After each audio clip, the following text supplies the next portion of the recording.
بعد أن حقق فريق الرجاء الرياضي البيضاوي فوزا مهما على فريق حسنية أكادير بهدف مقابل لا شيء سجله اللاعب الحسين رحيمي، جاء تصريح المدرب التونسي سعد جودة الشابي على الشكل التالي: نبدأ المقابلة.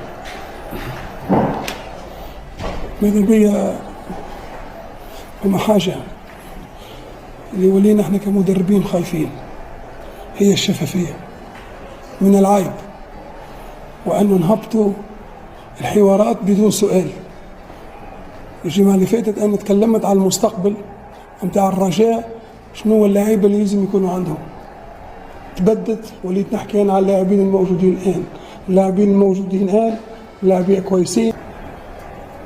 كان عطيته السؤال والجواب، راهم عرفوا كل الإخوان اللي مش معانا أنا على شنو نحكي.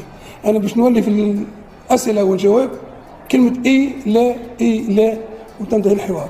تفضل.